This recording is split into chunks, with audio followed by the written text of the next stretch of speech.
Градење без дозвола. Градење без дозвола и на државна земја. Па противзаконски легализации на бесправно изградени објекти и на приватно и на државно земјиште.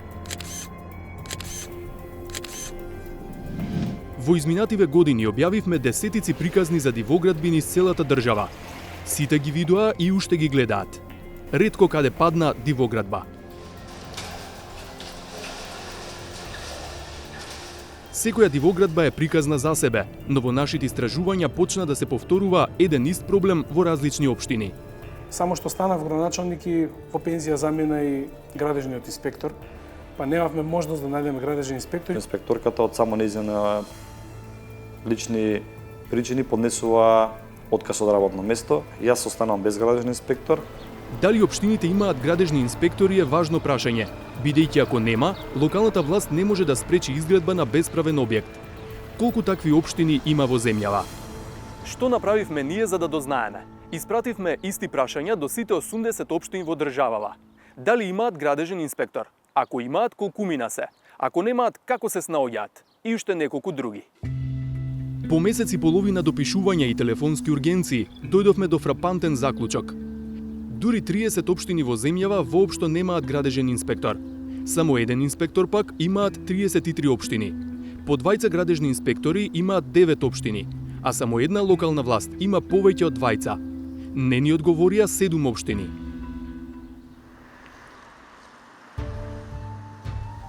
Меѓу општините без ниту еден инспектор е Илинден. Има 17.435 жители, со 5.481 домаќинство.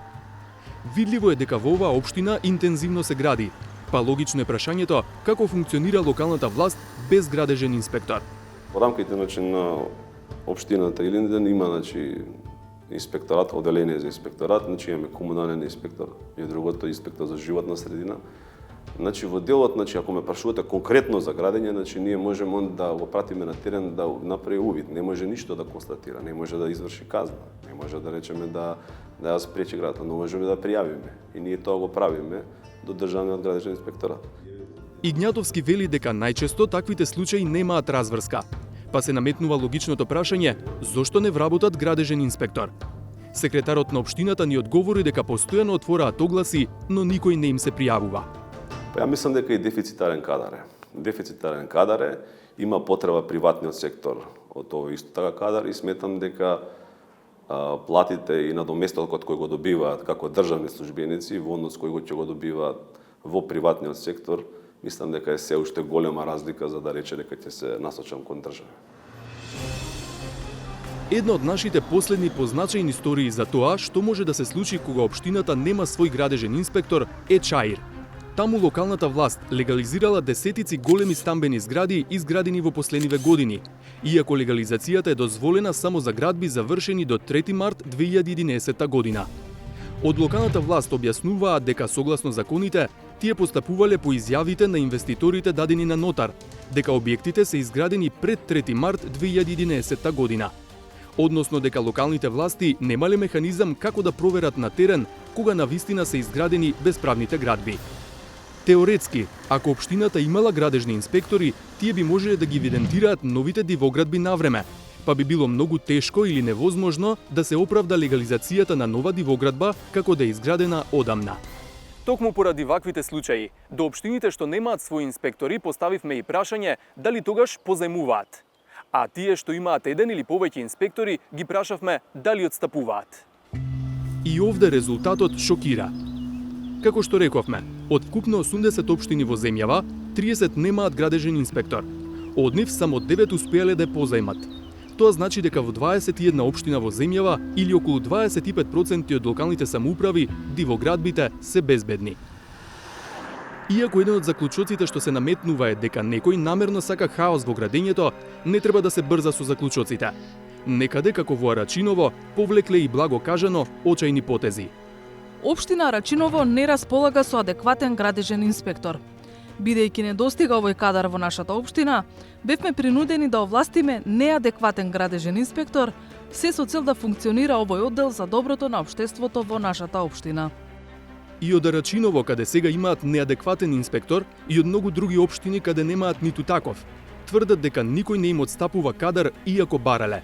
Бројките покажуваат дека најверојатно е така. Како што рековме, од вкупно 80 општини во земјава, 33 имаат еден градежен инспектор, 9 имаат двајца и една општина има четворица, или 43 општини имаат барем еден инспектор. Од нив, само 9 отстапили инспектор на друга општина. А таа, единствената општина во Македонија што има дури 4 градежни инспектори, е Куманово. Има 98.104 жители и е најбројна во земјава. Има вкупно 30.450 домаќинства. Лидија Трајковска е еден од овластените градежни инспектори, сега поставена за раководител на секторот за инспекцијски надзор. Градежен инспектор да се биде, може би, задоволство, кога имате повеќе искуство градежно. Меѓутоа, законите наши се некогаш недоречени, па ни прават, може би, некако застој во работата.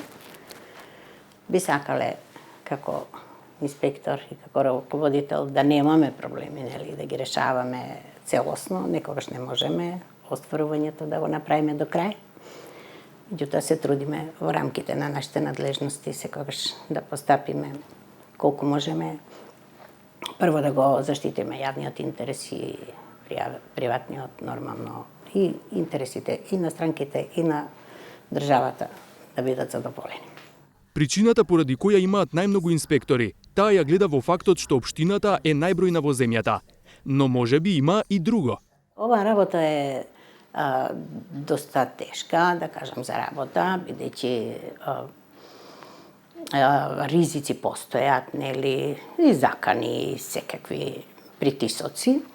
И затоа, веројатно, не верувам дека во нашата држава нема инспектори или нема градежни или архитекти доволно кадар, меѓутоа не сакаат. Самото тоа што не сакаат да работат, значи дека работата е со голем ризик и не се задоволни, затоа остануваат така непокриени. Вајда сме општина Куманово и храбри, што ете, имаме, да, 4 инспектора, сега веќе 3, нели. Со меѓуопштинска соработка, општина Куманово и позајмува градежен инспектор на општина Старо Нагоричане. Претходно и позајмувала на општина Ранковце, но ниту може, ниту треба да покрива уште поголеми подрачја.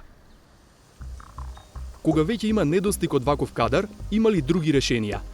Тој кадар може делумно да се замени со употреба на современа технологија, велат од граѓанската иницијатива Шанса за центар. Предлагавме до сега, например, да се користат дронови за снимање на одредени подрачја, да се увидат дивоградба или дали целосна дивоградба или делумна, нели, дигнал кат, дигнал подкорвие плюс и така натаму. Покрај дроновите, вела дека може да се користат и сателитски мапирања. Се е добра исто алатка со која што може да снимате постојано одредено подрачје, па се јави аномалија да приметите дека тука има проблем, па да не се го троши инспекторот или времето да кружи по подрачје, туку директно да оди да види што е тоа конкретното. Од Шанса за центар, кои имаат тројца советници во советот на најатрактивната општина за градење во земјава, Центар, критикуваат дека промени се потребни и на други места. Например, да се отвори системот за издавање на градежни дозволи, наместо до нив да имаат пристап само инвеститорите и општинските службеници. Зошто се затворени? Па затоа што кога не знаете, во матното, нели, подобро се лови. И дека една од причините е од коруптивен аспект, зашто овие системи се затворени. Кога би биле отворени, би било многу потешко, односно би било повидливо, кога ќе се појави аномалија кај некој објект или во некоја подрачка или се јави зграда, а се гледа дека таму не треба да има зграда или било каков објект, да се реагира. Па да се направи јавен притисок и така натаму. Друг предлог имаат во НВО Инфоцентар. Работејќи на темата во рамки на проектот Локални инспекцијски служби во интерес на граѓаните, заклучиле дека е потребно да се работи на функционалноста и транспарентноста на инспекцијските служби. Нивното истражување покажало дека инспекторатите се соочуваат со многу проблеми, како недоволна независност, екипираност и опременост. Голем дел од луѓето претпоставам дека смета дека нема да бидат доволно платени за ризиците и проблемите кои што ги носи локалната инспекцијска служба, особено во градежништвото. Ние сите знаеме и сите велиме и сите показатели покажуваат дека во Македонија меѓу другото се соочуваме и со така наречена градежна мафија, корупција во делот на градежништвото и од тие причини луѓето кога размислуваат дали воопшто би се нафатиле, мислам дека здраворазумски од една страна да не се нафатат затоа што голем дел од инспекторите се жалија дека се уште дури не се осигурени на работното место. Бекова смета дека е потребен посоодветен модел на инспекцијски надзор. Голем дел има приврзаници на тоа да биде на регионално ниво. Смета дека тогаш недостатоците ќе можат да се надминат и кај големите, но и кај помалите општини. Исто така, дел од нив се залага дури за централизирање повторно на инспекцијските служби, така што мислам дека нужна е промената од законската регулатива за тоа што луѓето веќе на терен се соочуваат со определени слабости кои што ги носи постојната законска регулатива. Овие совети се само последни во низата. Низ годините имаше многу други. Како да се реши комплексот проблеми чиј резултат се стотици илјади дивоградби низ земјава. Владите предводени од ВМРО ДПМН во минатата деценија се обидоа да го решат со легализација на незаконски изграденото. Законот се донесе, проблемот не се реши. Доскорешната влада предводена од СДСМ немаше подобра идеја, па и тие се обидоа со нова легализација. Но се откажа откако тогашниот претседател Стево Пендаровски не го потпиша законот донесен во собранието. Кој совет ќе го следи новата влада? Да почне да се става ред или натаму да никнуваат дивоградби како печурки по дожд?